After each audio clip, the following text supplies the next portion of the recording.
Hi everyone, my name is Sophie. I'm 29 years old. I need to tell you about the Sunday dinner that ended everything, because some moments are so perfectly crystalline in their cruelty that they change the entire trajectory of your life. My sister Rachel was visiting from Boston. She'd flown in Friday and Mom had been cooking for 2 days straight. Her famous pot roast, homemade rolls, the works. Rachel was the golden child, the responsible one, the daughter who'd made something of herself, with her MBA and her consulting job and her perfectly highlighted hair. I'd driven over from my studio apartment after closing the coffee shop where I worked weekends. My weekday job was at a nonprofit making $38,000 a year doing community outreach. I smelled like espresso and exhaustion. Rachel was showing everyone photos on her tablet. "This is the property we're looking at in Newton," she said, swiping through images of a renovated Victorian with a wraparound porch. 4 bedrooms, original hardwood. The neighborhood is perfect. "How much?" Dad asked, leaning in with that expression he reserved exclusively for Rachel. Proud, engaged, present. $850,000, Rachel said. "We've been pre-approved, but the down payment is steep. Even with Jacob's signing bonus, we're about $200,000 short of what we'd need for the full 20% down." Mom and Dad exchanged a look. One of those married couple telepathic conversations that happens in 3 seconds flat. "We can help with that," Dad said. I stopped cutting my pot roast. The knife hung suspended over the plate. "Dad, no," Rachel said, but her voice had that practiced protest quality. The kind that means, "Convince me. That's too much." "You're responsible," Mom said firmly. "You've always been responsible. You finished your MBA, you married well, you've built a real career. This is what we've been saving for, to invest in our children's futures when they've earned it." "When they've earned it," I repeated quietly. 5 heads turned toward me like I'd fired a starting pistol. "Something to say, Sophie?" Dad asked. His warmth from 2 seconds ago had evaporated completely. "I was just wondering what the criteria are," I said. My voice stayed level through years of practice. "For earning investment. Rachel has demonstrated fiscal responsibility," Dad said, using his boardroom voice. "She has a career path. She's made smart choices. She's proven she can handle money wisely." "And I haven't?" I asked. "You work at a coffee shop," Mom said like I'd confessed to drug trafficking. "You have a degree in environmental science that you're not using. You're 29 and you share an apartment. What exactly have you proven, Sophie?" "I asked for help with my student loans 3 years ago," I said. The pot roast was getting cold on my plate. "I had $47,000 at 7.2% interest. You said no. Because you chose to study something unmarketable," Dad said. "Environmental science. We told you to study business or medicine. You made your choice. You live with the consequences. Rachel's MBA cost $120,000, I said. You paid for all of it.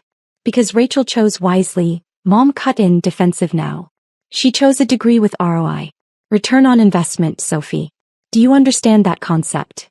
My hands felt very cold. "I asked for $8,000 to take an agricultural business certificate program last year. You said it was a waste of money." "It would have been," Dad said flatly. "Farming? In this economy? You're living in a fantasy world, Sophie. You always have been. Rachel lives in reality. That's the difference. The difference is you decided I was a failure when I was 16, I said quietly, and you've been confirming that decision ever since." "Don't be dramatic," Rachel said. Her first words to me directly all evening. "Mom and Dad are just being practical. When you graduated high school they bought you a car," I said, looking at her. "When I graduated they gave me a Target gift card. When you finished your MBA they took you to Italy. When I finished my bachelor's we went to Applebee's. You got an allowance through college. I worked 3 jobs. You're just jealous," Rachel said, and her voice had an edge now. "You're jealous that I made something of myself and you didn't." The room tilted slightly. Not metaphorically. The actual dining room seemed to shift. "You know what?" I stood up. My napkin fell to the floor. "You're right. I am jealous. I'm jealous that you got parents who believed in you. I got parents who've spent 13 years telling me I'm not good enough." "Sophie, sit down," Dad commanded. "You're making a scene." "I'm making an exit," I said. "Enjoy your $200,000, Rachel. I hope the house is everything you dreamed of." "You're being a failure right now," Mom said. "This is exactly why we don't invest in you. This attitude. This ingratitude." I looked at her for a long moment. Then I picked up my purse and walked out. The April air was cool and clear. I sat in my 10-year-old Subaru with 160,000 miles and I didn't cry. I didn't scream. I just drove. I drove to my apartment and I pulled out the file folder I kept in my closet. The one with my bank statements. $156,000 in savings. I'd been saving since I was 17. Every birthday check from grandparents. Every Christmas cash. Every paycheck from every job. I lived on $1,800 a month and saved everything else. My roommate thought I was broke. My family thought I was irresponsible. No one knew I'd been preparing for exactly this moment. That night I made 4 decisions. First, I changed my phone number. Second, I blocked every family member on every platform. Third, I started searching for farmland. Fourth, I scheduled a consultation with a therapist who specialized in family trauma. Jennifer Chin lived in the apartment below mine. She was 41, had immigrated from Taiwan at 19, and ran a successful catering business. She found me on the stairs the next morning with my laptop open to farm listings. "You okay?" she asked, setting down her grocery bags. I told her everything. The dinner. The $200,000. "You're being a failure right now." She listened until I finished, then sat down beside me. "You know what my parents told me when I said I wanted to cook professionally?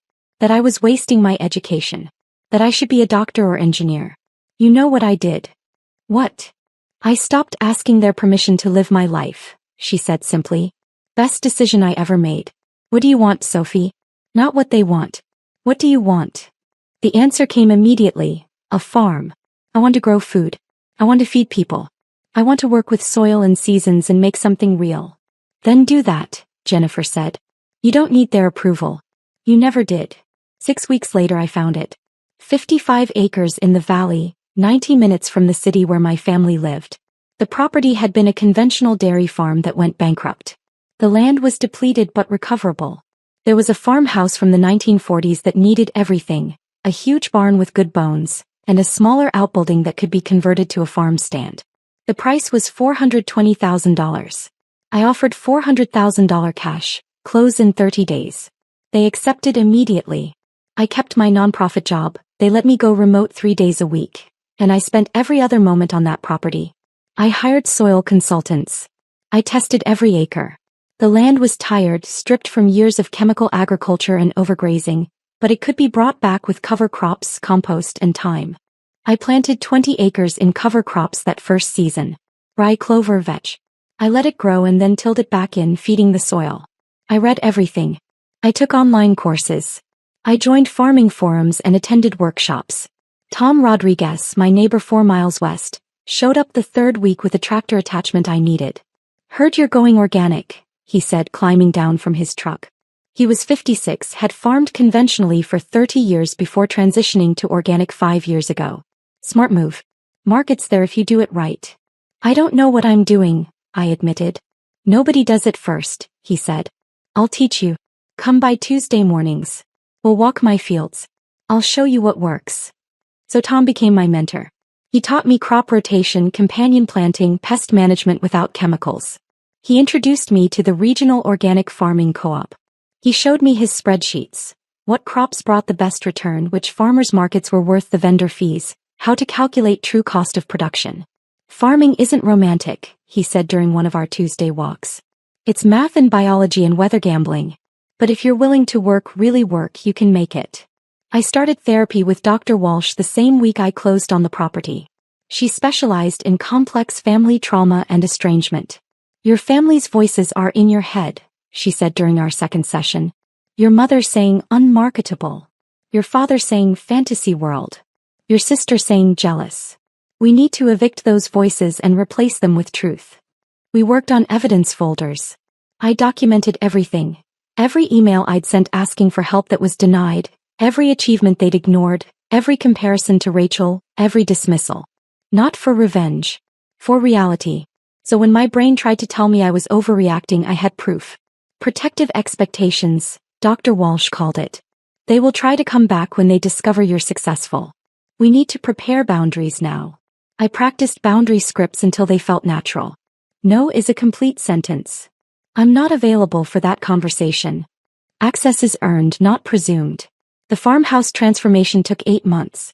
I learned to drywall to tile to install windows. I watched YouTube tutorials until 2 a.m. then practiced the next day. The house slowly came back to life. New kitchen, refinished floors, updated electrical, efficient heating. I converted the outbuilding to a farm stand with a commercial kitchen attached. I got licensed for value-added products. I learned to make jam, pickles, pesto, dried herbs. Spring came. Year 1 of actual production. I planted 15 acres in vegetables. Tomatoes, peppers, lettuce, kale, carrots, beets, squash, beans, herbs. I started small with each crop, testing what would grow well. I focused on crops that could be harvested multiple times or had long harvest windows. I hired 2 employees. Marcus, a kid aging out of foster care who needed structure and wages, and Angela, a recently divorced woman in her 50s who needed flexible hours and purpose. I paid them $24 an hour. I taught them everything Tom was teaching me. Why are you paying us so much? Marcus asked during his second week. Because your labor has value, I said. Because I know what it feels like to not be valued. Because I can afford to, and it's the right thing to do. The first farmers market was in June. I rented a booth space in the town square, the same town where my parents lived, though I didn't think about that at first. I sold out in 3 hours. The second week I brought twice as much. Sold out in 2 hours. By week 4 I had a line before I finished setting up. People loved the quality. Organic, picked at peak ripeness, varieties you couldn't get at grocery stores. I brought heirloom tomatoes in 6 colors. I brought purple carrots and golden beets. I brought herbs so fresh they still had morning dew. Where has this been all my life? One woman said, buying her 3rd bag of basil. Right here, I said. Just getting started. I added 3 more farmers markets. I started a CSA program, Community Supported Agriculture, where people could subscribe for weekly produce boxes.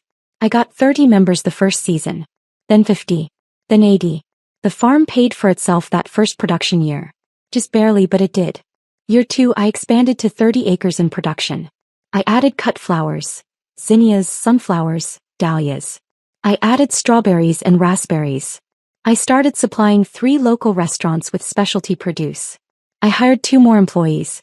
The farm stand stayed open 3 days a week and people drove from 40 miles away. I added bees with Tom's teaching. 12 hives that first year. The honey sold for $16 a jar and I couldn't keep it in stock. I added chickens for eggs. Pasture-raised, mobile coops that I moved weekly. The eggs had deep orange yolks and sold for $8 a dozen. I had a waiting list. The farm grossed $280,000 that second year. After expenses and payroll, I cleared $125,000 profit. I was 27 and I owned my land outright. I was feeding hundreds of families. I employed 6 people at fair wages. And my family had no idea. 2 years and 4 months after that Sunday dinner, my father drove past my farmer's market booth. He was running errands in town, his town where he'd lived for 30 years, and he saw the crowd. 50 people deep waiting for organic produce. He got curious. He walked over. My booth had a banner, Riverside Organic Farm, Sophie Chin, proprietor. He stood at the edge of the crowd for 5 minutes watching me. I didn't see him. I was busy helping customers, weighing tomatoes, making change, laughing with regulars who came every week. Mrs. Patterson was telling me about her grandson who wanted to be a farmer. You're such an inspiration, she said. A young woman running this whole operation. My grandson asks about you constantly. Tell him to come by the farm, I said. I do workshops for young people interested in agriculture. Then I looked up and saw him. My father. Standing at the edge of my market booth. His face was a complicated mix of shock and something else I couldn't identify. Our eyes met. I finished with Mrs. Patterson. I helped 3 more customers. My hands stayed steady through training and practice. Finally, the line cleared temporarily and he approached. Sophie, he said. Can I help you? I asked pleasantly, professionally. The same voice I used with every customer. This is yours. He gestured at the booth, the produce, the banner. Yes. I don't understand, he said. How did you buy and build a successful farm? I finished for him. About 2 years ago. With what money? The question came out sharp, suspicious. Mine, I said simply. I saved for 8 years. Bought 55 acres cash. Built a business. A customer approached with beets and carrots. I weighed them, made small talk about roasting methods, accepted payment. My father waited, visibly struggling with what to say. How much is this place worth? He finally asked. The property appraised at $2.9 million 3 months ago, I said. The business grossed $280,000 last year. This year's tracking higher. His face went pale. Literally pale. That's impossible. It's documented, I said. Tax returns. Bank statements. Appraisal letters. All very possible. Why didn't you tell us? He asked, and his voice had shifted. Softer. Calculated soft. Tell who? I asked. I don't have family contact. Sophie, don't be ridiculous. We're your parents. Are you? I asked quietly. Another customer approached and I held up one finger. One moment, please. I helped them select lettuce varieties, explained the difference between butterhead and romaine, sent them off happy. We should talk, Dad said when I turned back. Somewhere private. We're talking now, I said. I have a business to run. This is clearly not the place, he said, glancing at the crowd. Come to the house. Tomorrow. We'll have dinner. We'll discuss this properly. No, I said. The word landed between us like a stone in still water. Excuse me. His voice had the edge now. The authority voice. I said no, I repeated. I'm not available for that. I'm your father, he said. You can't just refuse. I can actually, I said. I have been. For 2 years. His jaw worked.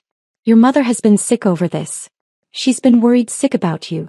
Then she should have thought about that before she called me unmarketable and ungrateful, I said evenly. Before you gave Rachel $200,000 and told me I was living in a fantasy world. We can explain that, he started. You already did, I said. At dinner. Very clearly. Rachel was responsible. Rachel earned investment. I was a failure. You were explicit. We were trying to teach you accountability, he said. A laugh escaped before I could stop it. Not bitter. Just amazed. You gave your other daughter $200,000 and you call that teaching me accountability? Rachel had proven herself, he said. So have I said quietly. I just didn't need your approval to do it. Marcus appeared beside me with a crate of tomatoes to restock. Boss, we're running low on the heirlooms. Thanks, Marcus. I'll get more from the truck. I turned back to my father. I need to get back to work. Was there anything else? This conversation isn't over, Dad said. Actually, it is, I said. Have a nice day. I walked to my truck, got more tomatoes, and returned to the booth. When I looked back, he was gone. My phone rang 15 minutes later. Unknown number. I let it go to voicemail. The voicemail was my mother. Sophie, your father just told me we need to talk immediately. This is unacceptable. You've been lying to us for years. Call me back right now. I deleted it. The second call came an hour later. Rachel's number. I watched it ring through. Her voicemail. Sophie, what the hell? Dad is freaking out. Mom is crying. You own a farm? You never said anything. We're family. You owe us at least an explanation. Call me back. I blocked her number. The email arrived that evening. Subject line, we need to talk urgent. From my father. 3 paragraphs about how they deserved to know what I was doing with my life. How family doesn't hide things from family. How I was being selfish and childish. I archived it without responding. Tom found me checking irrigation that evening, watching the sun set over 30 acres of growing vegetables. You all right? He asked. My father discovered the farm today, I said. At market. Tom nodded slowly. How'd that go? He's upset I didn't tell them, I said. That I've been lying for 2 years. You haven't been lying, Tom said. You've been living. There's a difference. They want to talk, I said. They want explanations. And what do you want? Tom asked. To keep doing this, I said, gesturing at the fields. Without them in it. Then that's your answer, Tom said simply. He paused. You know, when I transitioned to organic, my brother said I was an idiot. Said I'd lose the farm within 2 years. Said I was throwing away our family legacy. He smiled slightly. Haven't spoken to him in 7 years. Farm's never been more profitable. Sometimes the people who share your blood are the ones who can't see you clearly. The courier arrived 2 days later with an envelope. Inside, a check for $200,000 and a note in my mother's handwriting. For your farm expansion. We want to invest in your success. We're proud of you. We want to be part of this. Please call us. Love, Mom and Dad. I stood in my kitchen holding that check for a long time. Then I took it to the commercial shredder in my farm office. I ran it through until the numbers became confetti. I put the shreds in an envelope with a single sentence on my farm letterhead. You can't purchase access. I mailed it back certified. The emails escalated over the next 2 weeks. My father sent a business proposal. He wanted to help me expand, offering his business expertise and connections in exchange for a partnership stake. I replied once, "The farm is not for sale. Do not contact me again." My mother sent long emails about family bonds, about how she'd carried me for 9 months, about how I was breaking her heart and couldn't I see how much they'd changed. I didn't respond. Dr. Walsh had prepared me for this.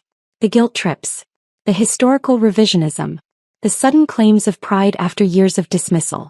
They want access to your success, Dr. Walsh said during our session. Not reconciliation with you. Notice how the contact started only after they discovered what you'd built. Rachel tried a different approach. She sent photos of us as kids. Birthday parties, Halloween costumes, summer vacations. Remember when we were close? She wrote. Don't throw away our whole relationship over money. I miss you. I'm sorry if I didn't stand up for you enough. Can we please talk? I stared at those photos for a long time.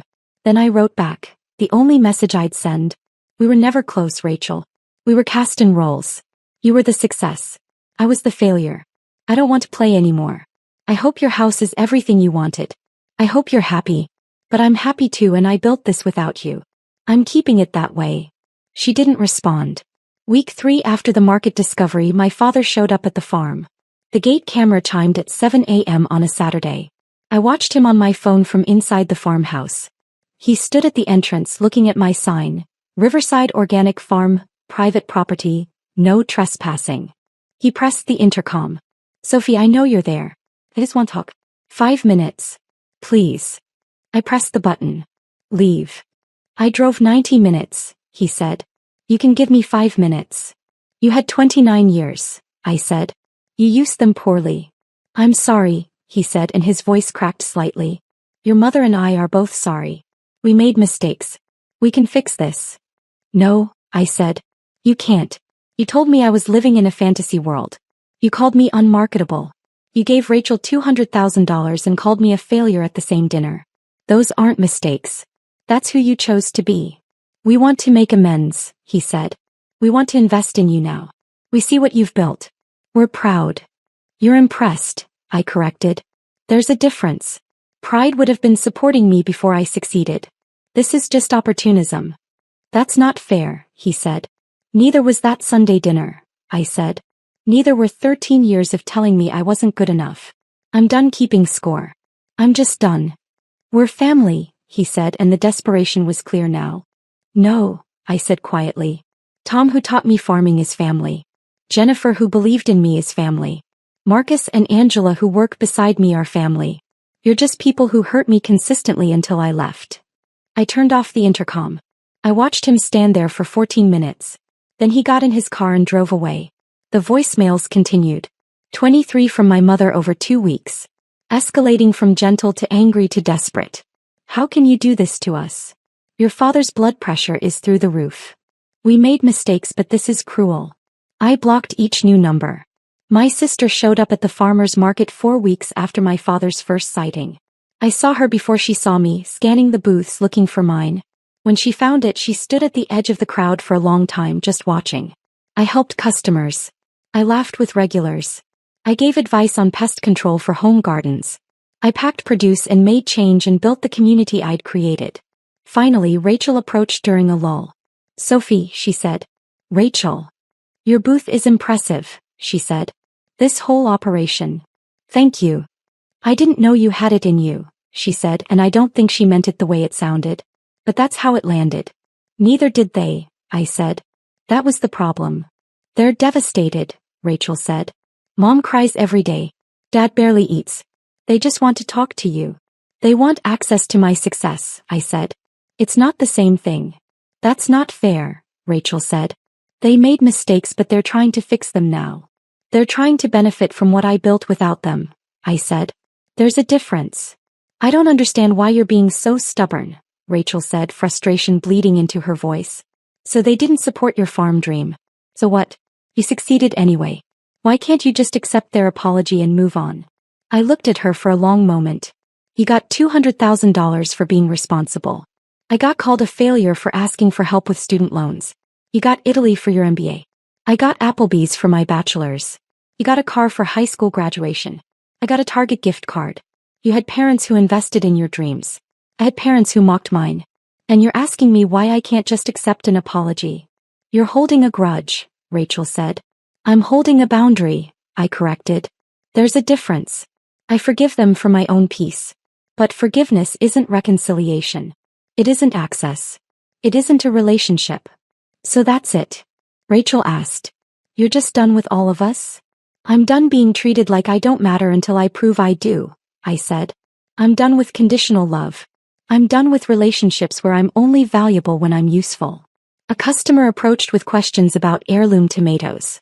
I turned away from Rachel and helped them select varieties, explained growing techniques, sent them off with growing tips written on the back of my business card. When I turned back, Rachel was gone. Month 6 after the discovery, a journalist contacted me. She was writing a feature on young farmers revolutionizing local food systems. Someone had recommended my operation. I agreed to the interview. I showed her the fields, the farm stand, the community kitchen. I explained my business model, my commitment to fair wages, my belief in feeding people good food at fair prices. How did you get started? She asked. I told her the truth. Not all of it, but enough. My family didn't believe in this dream, I said. They thought farming was impractical.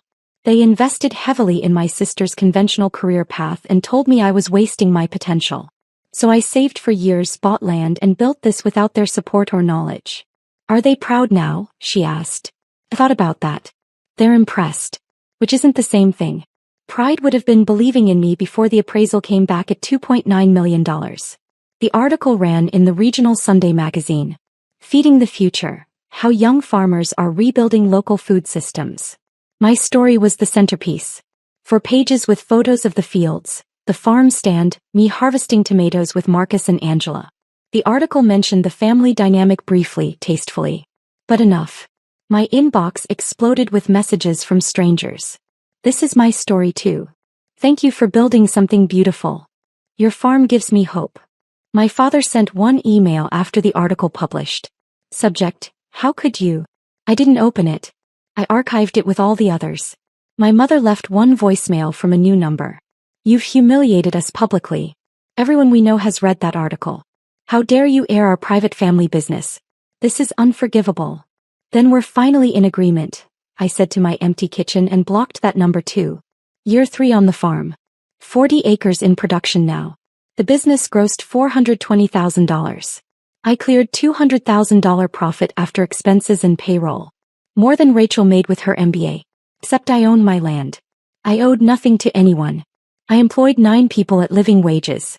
I added a farm-to-table dinner series, prix-fixe meals using only ingredients from the farm and neighboring farms. They sold out within hours of announcement. People drove 2 hours to eat at communal tables in my barn under string lights. I started hosting school field trips. Kids learned where food came from, put their hands in soil, harvested vegetables to take home. I charged schools nothing. It was an investment in the future. Marcus got accepted to state school for sustainable agriculture with a full scholarship. I never thought I'd go to college, he told me, crying. You showed me it was possible. You showed yourself, I said. I just gave you space to grow. Angela became my farm manager. She'd learned every aspect of the operation and had a gift for logistics and planning. I forgot I was capable, she told me once. My ex-husband told me I was useless for so long I believed it. You reminded me I'm not. Tom and his wife became like parents to me. Real parents. They invited me to holidays. They gave me advice without judgment. They celebrated my successes without needing to claim credit. Jennifer and her family, she'd married since I'd known her, included me in their family dinners every Sunday I wasn't at market. Her kids called me Aunt Sophie. I taught her daughter Emma about growing herbs, and she kept a garden journal with careful observations. Why doesn't your real family come to visit? Emma asked me once. Because they're not part of my life anymore, I said honestly. Did they do something really bad? They did lots of small hurtful things for a very long time, I said. Until I realized I was happier without them. That's sad, Emma said thoughtfully. But also, you seem really happy here. I am, I said. Happier than I've ever been. Dr. Walsh and I had reduced our sessions to monthly check-ins. You've done remarkable work, she said during our last session of year 3. You've built not just a business but an entire life on your own terms. I still get sad sometimes, I admitted. About what I wish they'd been. Grief for what should have been is normal, she said. Healthy even. You can mourn the family you deserved and still maintain boundaries with the family you got. Those aren't contradictory. One evening in late October I got a letter. Actual paper, actual stamps. My father's handwriting on the envelope. I sat on my porch for 20 minutes before opening it. The sun set over 40 acres of harvested fields. The season was ending. The ground was resting. The letter was 5 pages. Handwritten. It started with, Dear Sophie, and ended with, Your father who loves you. In between, it said many of the things I'd needed to hear at 16, at 23, at 26. It acknowledged the favoritism. It admitted the cruelty of that Sunday dinner. It recognized years of dismissal and comparison. It apologized. It also asked, carefully, humbly, if we could rebuild something. Not what was, but something new. Something honest. I read it 4 times. Then I wrote back. 2 pages. Thank you for this letter. I've waited a long time for these words. I believe you're sincere. I believe you have regret. But I need you to understand something. Forgiveness isn't reconciliation. I forgive you. I genuinely do. I've worked too hard for my peace to carry anger. But forgiveness doesn't mean I want you back in my life. I've built something here that works. I've built a family that sees me. I've built a success that's mine that I don't need to prove or defend. Maybe someday that changes. Maybe in 5 years or 10 years we can have coffee and talk about farming. But not today. Not this year. Possibly not ever. I need you to respect that this is my choice. The gate stays closed. The numbers stay blocked. This boundary stays firm. I hope you understand. I hope you find peace with it. But this is my life and I'm keeping it. I signed it Sophie, and mailed it without a return address. Year 4. 50 acres in production. The business broke $500,000 in revenue. I bought an adjacent 20 acres for expansion. The farm supplied 7 restaurants now, ran 3 farmers markets, maintained a CSA with 150 members, hosted monthly farm dinners, ran educational workshops and employed 14 people. I was written up in state and national farming magazines. Young Farmer of the Year finalist. Invited to speak at conferences about sustainable agriculture and fair labor practices. I bought my employees health insurance. I started a profit-sharing program. When Angela's daughter needed braces, I gave her an interest-free loan. You don't have to do this, Angela said, crying. Family takes care of family, I said. Your family. Tom's wife got sick that winter. Breast cancer. I organized a meal train with the farm community. I hired extra help so Tom could take time off. I told him his job was safe, his wife's health was priority, everything else would wait. You're a good person, Sophie, he said. I'm trying to be the person I needed when I was younger, I said. My father sent one final letter that year. Brief. 1 page. I understand. I respect your decision. I'm sorry for everything. I'm proud of you, though I know I don't have the right to be. If you ever change your mind, I'm here. But I won't push. I love you, Dad. I kept that letter. I didn't respond. But I kept it. Rachel sent a Christmas card. Just a card. No note. Just her signature and love, Rachel. I didn't send one back. But it didn't hurt as much as I thought it would. My mother sent nothing. Maybe she was the angriest. Maybe she couldn't forgive my boundaries. Maybe she'd convinced herself she was the victim. I slept deeply anyway. Spring of year 5. I stood at the edge of my fields at dawn. 50 acres about to wake up for another season. The soil was healthy now, rich and dark and alive. The barn was full of equipment. The farm stand was ready to open. My employees were arriving for the season. Tom walked up beside me with coffee. Hell of a thing you built here, he said. We built it, I said. You taught me everything. I taught you technique, Tom said. You brought the vision. The heart. The belief that people deserve good food and fair treatment. That's all you. Jennifer's family pulled up the drive. They were coming to help with spring planting. Emma jumped out already wearing her farm boots. Aunt Sophie, can I help with the tomato seedlings? Absolutely, I said. Let's get started. My phone buzzed.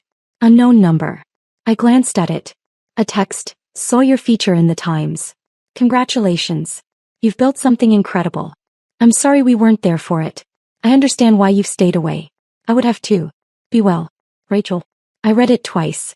Then I typed back, thank you. I hope you're well too. She responded, I am. Take care of yourself, Sophie. I set the phone down. Everything okay? Tom asked. Yeah, I said. Everything's okay. And it was. The sun rose over my fields. My chosen family gathered around me.